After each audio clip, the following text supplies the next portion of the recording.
Dragi moji pratitelji, dobro mi došli u kanal Kornelija priče. Slijedi priča Patuljak sa kućom na moru. Iza svoje duge i bolne rastave ja dugo nisam izlazila iz kuće, pa je prošlo već 2 godine, a da ja nisam vani niti čaj popila. Frendica mi je svaki dan govorila, jedan gospodin se interesira za tebe. I kada je prošlo 1 godinu dana, konačno sam joj ja rekla, smiješ dati moj broj telefona. Gospodin me je nazvao isti dan, te je sa mnom dogovarao kavu u kafiću. Sutra u 11 sati i ja sam pristala.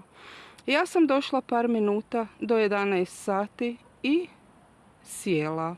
Čaj sam ja već skoro popila kada se gospodin pojavio, sjeo bez pozdrava i izvinjenja za kašnjenje, te odmah prešao na ti. Na to sam mu ja rekla, sada kada ste tu, popit ćemo kavu, ali ovo je prva i posljednja kava koju ćemo nas dvoje popiti. On je mislio da se ja šalim, te je nastavio, ja imam ogromnu kuću i kuću na moru i jako dobro zarađujem. To me uopće nije interesiralo. Jer ako čovjek kasni na prvi sastanak, što se uopće može očekivati od njega? Pa sam ja brzo popila kavu i rekla mu, zakasnili ste 20 minuta i to vam baš nije u redu. Niste se niti opravdali za kašnjenje. Konačno, vi ste mene naručili u 11 sati, a ne ja vas. Mogli ste me naručiti i u 2 ili 3 ili 5 popodne, ali ne kasniti.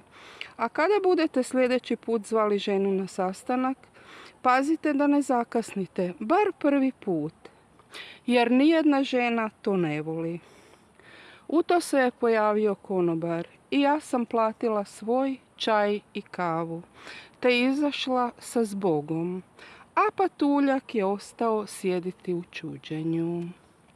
Do sljedećeg susreta. Bog.